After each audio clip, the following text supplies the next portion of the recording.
You thought you were aging, but your soul is actually trying to be reborn.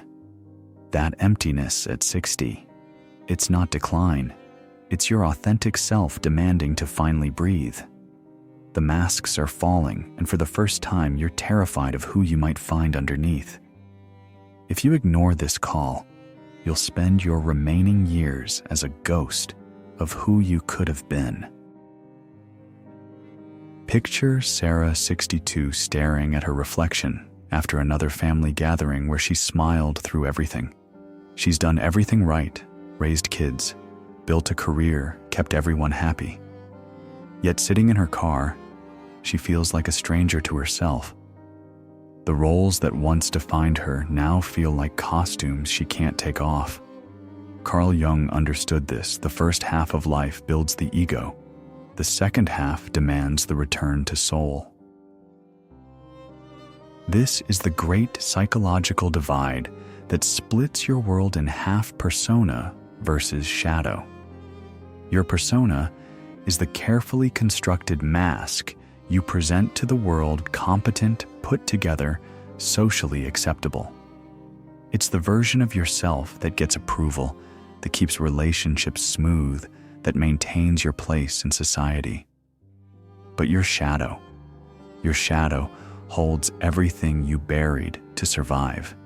Your wildness, your grief, your forgotten dreams, your rage at all the times you said yes when your soul screamed no, your creativity that was deemed impractical, your sensitivity that was called weakness, your intuition that was dismissed as foolishness, all of it waiting in the shadows of your psyche. At 60, your soul stops cooperating with the performance. The persona that protected you for decades suddenly feels like a prison. You've been the responsible one, the peacekeeper, the rock everyone leans on. But now those identities feel suffocating, like wearing clothes that no longer fit. Meet David, 61, recently retired from 30 years as a project manager. For 3 decades, he was the guy who gets things done, organized, logical, dependable. His days were structured around meetings, deadlines, and deliverables.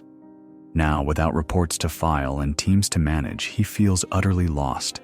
His wife keeps suggesting hobbies, golf, woodworking, volunteer work, but nothing resonates. What David doesn't realize is that his shadow, the creative, intuitive, spontaneous part of himself he systematically silenced to climb the corporate ladder, is finally demanding to be heard. That restlessness he feels isn't boredom. It's his authentic self knocking on the door of consciousness, asking to finally come home. The anxiety you're experiencing isn't about getting older. It's about the abandoned parts of yourself rising from the depths, demanding integration. You spent decades learning to be useful, productive, acceptable. Now your soul is asking a revolutionary question. When will you learn to simply be? Think about it. The inner child you disciplined into silence so you could be taken seriously. The dreamer you convinced was impractical so you could pay the bills. The sensitive soul you toughened up so you could survive in a harsh world. They're all still there, preserved in your unconscious, waiting for permission to resurface. Jung wrote, "The privilege of a lifetime is to become who you truly are." But at 60, this isn't a gentle philosophical idea. It's an urgent psychological emergency. Your body might move slower, but your spirit is finally ready to run free. The question that will determine the quality of your remaining years is simple: will you let it? This split creates a peculiar kind of suffering that's hard to explain to others. From the outside, you look successful, stable, maybe even enviable. But inside, you're grieving someone you never got to be. You're mourning a life that was lived in service to everyone else's comfort, including your own need to be seen as good, helpful, strong. The shadow isn't your enemy, it's your wholeness patiently waiting to be reclaimed. It's not the dark, destructive force psychology often portrays. Your shadow contains your unlived life, your unexpressed creativity, your unspoken truth. It's the repository of everything authentic about you that you learned to hide. Take a breath right now. Notice what's stirring in you as you hear these words. That restlessness you've been feeling, that strange dissatisfaction despite having everything you thought you wanted. That's not ingratitude or depression. That's awakening. Your soul is trying to tell you something crucial. The performance is over. It's time to live. Here's the revelation that changes everything. Your soul doesn't age. It doesn't decline, deteriorate, or diminish. It simply demands wholeness. At 60, what you're experiencing isn't the beginning of the end, it's the end of the beginning. The end of living your life according to other people's scripts, and the beginning of writing your own. Jung discovered something profound about the human psyche around midlife.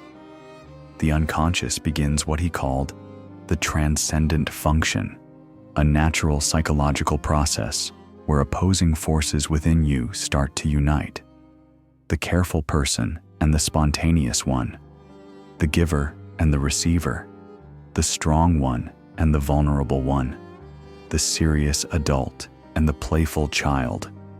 Instead of being at war with these contradictions, they begin to dance together. This is what's happening in your psyche right now, whether you realize it or not. The Carl Jung shadow integration isn't something you choose to do. It's something that's already happening to you. The question is whether you'll resist it or embrace it. Listen to Margaret's story. At 58, she received a cancer diagnosis. Not terminal, but serious enough to require months of treatment and force her to confront her mortality. Margaret had spent her entire adult life being indispensable to her husband, her children, her aging parents, her community. She was the one everyone called when they needed something handled. But during her treatment, something broke open in her. She couldn't maintain her usual pace of fixing and managing everyone else's needs. She started saying no to obligations that drained her. She stopped answering her phone every time it rang. She began setting boundaries she'd never had the courage to set before. Her family was shocked. Margaret had always been available, always accommodating, always putting others first. Her sister accused her of becoming selfish. Her adult children worried that the cancer had changed her personality. But Margaret knew something they didn't. She wasn't becoming selfish. She was becoming whole. For the first time in decades, she was listening to the part of herself that had been whispering, "What about me?" Her shadow, the self-protective, self-caring part she'd learned to suppress, was finally finding its voice.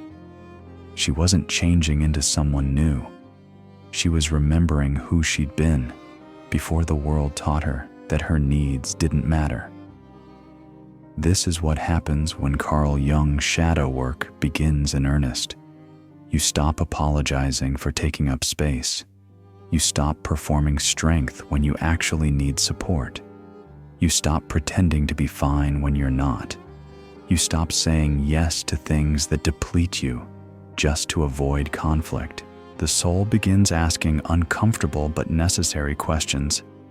What still moves me if I no longer need to prove myself?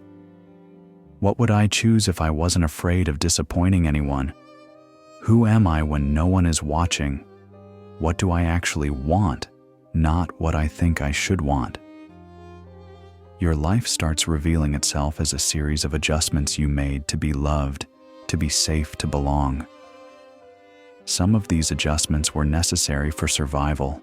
Children need to adapt to their environment to get their needs met. But at 60, survival mode is no longer required. You can finally afford to be authentic. The shadow contains not just your darkness, but your unlived life. The book you never wrote because it seemed impractical. The trip you never took because others needed you to stay. the boundary you never set because it might upset someone, the love you never expressed because it felt too vulnerable, the anger you never allowed because good people don't get angry, the joy you never permitted because there was always something more important to worry about. Jung observed that in the second half of life, people often experience what looks like a complete personality transformation. The lifelong introvert suddenly becomes social. The perpetual people-pleaser develops firm boundaries. The serious, responsible adult rediscovers play. The practical realist becomes interested in spirituality and meaning. This isn't breakdown, it's breakthrough. It's not personality disorder, it's personality integration. Consider Robert, 63, who shocked his adult children by enrolling in watercolor classes at the community college. For 40 years, he'd been a methodical accountant living by spreadsheets and budgets. Art was something other people did, impractical, messy, financially unrewarding. His daughter told her friends, "Dad doesn't do creative things. This is so weird." But Robert's shadow, the artist he'd buried to be responsible and provide for his family, was finally emerging from decades of suppression. His first paintings were clumsy, imperfect, nothing you'd hang in a gallery. But when he held the brush, when he watched colors blend on paper, something in him remembered what it felt like to be truly alive, not just functionally competent. The reveal is this: you weren't meant to stay in the same shape forever. Your soul has been waiting for permission to expand, to explore, to express the fullness of who you are. The narrow identity you've maintained for decades, necessary as it was, is too small to contain the vastness of your true self. At 60, you're not declining. You're becoming undefended. The psychological walls you built to protect yourself in a threatening world are finally safe to let down. The armor you wore to navigate career challenges, family responsibilities, and social expectations can finally be removed. What emerges isn't weakness, it's authenticity. The shadow work isn't about becoming someone new. It's about remembering who you were before the world taught you to be smaller, quieter, more acceptable. Your authentic self isn't hiding. It's been knocking on the door of your consciousness for years, waiting for you to finally answer. What would shift in your life if you truly trusted that your authentic self, with all its contradictions, sensitivities, and unconventional desires, is not only acceptable but necessary? What would change if you believed that the world needs exactly who you really are, not who you've learned to pretend to be? Feel this moment. Right now, something in you is stirring, saying yes to a part of yourself you've kept carefully controlled. That's not nostalgia or wishful thinking. That's integration beginning. That's your soul coming home. The turning point arrives like dawn after a long night. Gradually, then suddenly everything is illuminated. You realize with startling clarity, you don't have to earn your existence anymore. You don't have to justify your space on this planet through productivity, usefulness, or constant giving. Your worth isn't measured by how much you do for others or how little trouble you cause. This realization transforms Carl Jung's shadow work from painful excavation into profound liberation. You start saying no without elaborate explanations or guilt-ridden justifications.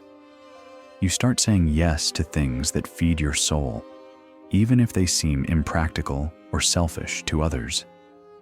The archetypal shift happening in your psyche is nothing short of revolutionary. For women, this means finally stopping the endless apologies for existing, for having opinions, for taking up space in conversations and relationships. The pattern of making yourself smaller to make others comfortable comes to an end. You recognize that your sensitivity isn't weakness, it's wisdom. Your need for depth isn't dysfunction, it's discernment. For men, this phase brings permission to finally feel without being measured by productivity or strength. Emotions that were dangerous to express in your youth. Vulnerability, uncertainty, tenderness become sources of connection rather than threats to your identity. You discover that real strength includes the courage to be soft. The wise elder archetype emerges not as someone who's declining or becoming irrelevant, but as someone who's gained spiritual authority through decades of living. You've seen enough, experienced enough, survived enough to trust your own wisdom over society's expectations. Linda, 64, had spent decades being the family's emotional manager. At every gathering, she was the mediator, the soother, the one who anticipated everyone's needs and managed their feelings. When tensions arose between her adult children, she automatically stepped in to smooth things over. When her husband was stressed, she absorbed his anxiety and tried to fix whatever was wrong. She was indispensable and exhausted. Last Christmas, something shifted. When her son started complaining about his brother's lifestyle choices, instead of her usual role as interpreter and peacekeeper, Linda simply said, "That sounds frustrating for you?"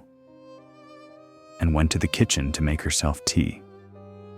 When her daughter began criticizing her sister-in-law, Linda listened without offering solutions or trying to reframe the situation positively.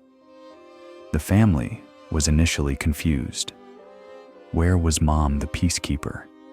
Where was the woman who always knew how to make everything better? But something beautiful happened in her absence from that role. Her sons actually started talking directly to each other, instead of through her. Her daughters began working out their own conflicts instead of expecting her to mediate. By removing herself from the emotional triangle, Linda gave her family space to be adults. More importantly, she gave herself permission to be a person instead of a function. This is shadow integration.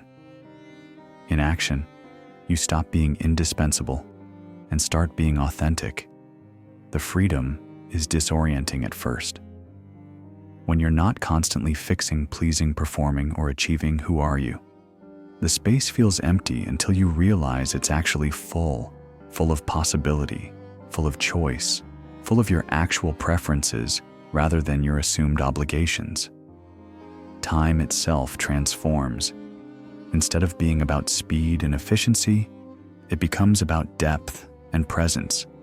Conversations become more real because you're no longer managing outcomes. Relationships that were maintained out of obligation or habit naturally fall away. What remains are the connections that actually nourish your soul rather than drain your energy. Solitude, which might have felt like loneliness before, transforms into precious solitude time. To hear your own thoughts, feel your own feelings, remember who you are when no one else's needs are pressing in on you. Silence becomes refuge rather than emptiness. Here's what Jung understood that others missed. Enlightenment doesn't come from focusing solely on light, positive, socially acceptable aspects of yourself. True wholeness comes from facing your darkness with compassion and integrating what you find there. The shadow isn't overcome or eliminated, it's welcomed home. Your anger, when acknowledged, becomes clarity about your boundaries. Your sadness, when felt fully, becomes deeper capacity for genuine joy. Your fear, when faced honestly, becomes wisdom about what actually matters and what's just social conditioning. The exhausting performance of being perpetually useful ends. The exhilarating experience of being fully alive begins. You're not broken and in need of fixing. You're not too late for authenticity. You're exactly on time for the most crucial phase of your existence, the return to yourself. Notice how your body responds when you imagine living without the constant need to prove your worth. That sense of relief, that deep exhale, that's your soul recognizing home.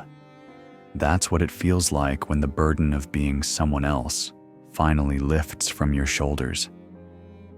The turning point isn't a destination you reach, it's a door you walk through. On the other side, you're still you, but you're also more yourself than you've been in decades. The performance is over. The living can finally begin. Coming home to yourself feels like remembering a song you'd forgotten you knew. The inner return isn't about fixing anything. It's about recognizing what was never broken. Your sensitivity wasn't too much. Your intuition wasn't impractical. Your need for depth wasn't weird. These were gifts you learned to hide. At 60, the hiding stops. Your energy becomes precious in a new way. Not because you have less of it, but because you finally know what deserves it.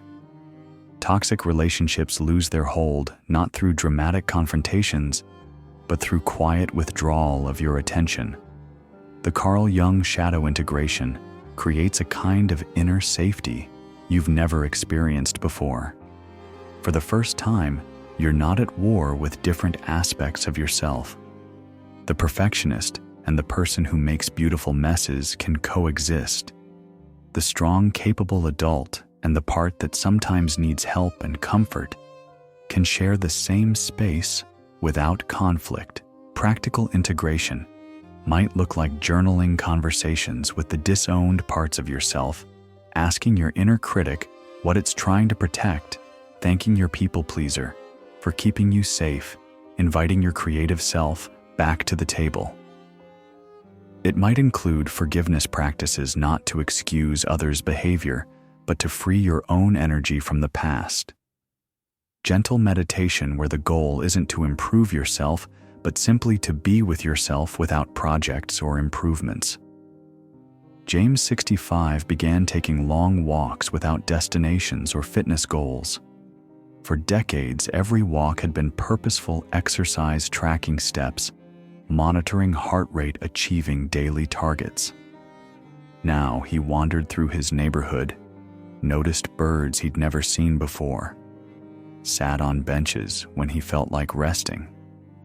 His wife worried he was becoming aimless, losing his drive. But James was learning something revolutionary: the difference between being present and being productive. He was discovering that his worth wasn't tied to his accomplishments or his usefulness to others. He was valuable simply because he existed, simply because he was a conscious being, capable of appreciating beauty, feeling connection, experiencing wonder. This is what Carl Jung's shadow integration offers: permission to exist without justification.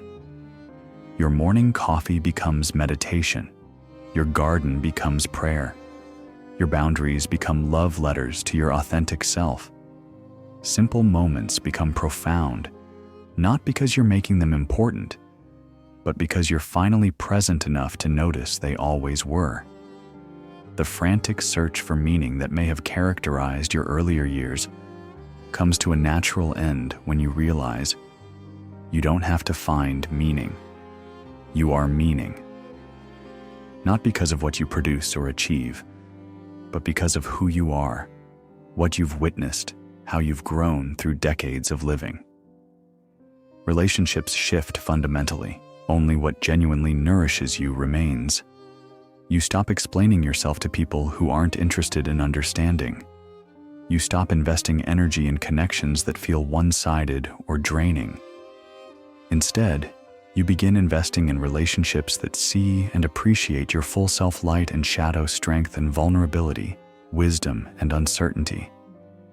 The inner return feels like finally exhaling after holding your breath for decades. Relief, safety, home. You're not becoming someone new or better. You're becoming undeniably, unapologetically yourself. The self you would have been all along if you hadn't learned to be afraid of your own authenticity. This isn't the end of growth or challenge. It's the beginning of growth that comes from wholeness rather than woundedness, from choice rather than compulsion, from love rather than fear. At 60, you don't need to conquer the world anymore. You need to breathe in your own rhythm. Life was never about having it, was always about being. The soul whispers, I've followed every command, played every role, carried every burden. Now it's my turn. This isn't about retirement from life. It's about graduation into authenticity. The Carl Jung shadow work isn't therapy, it's homecoming. Your story isn't ending, it's finally beginning. If you feel this inner curve calling you, embrace it. Stop pretending to be smaller than you are. Share this journey with others ready to stop performing and start living. The moment you stop apologizing for your existence is the moment you start truly existing. Your soul has been patient, but it won't wait forever. Welcome home to yourself.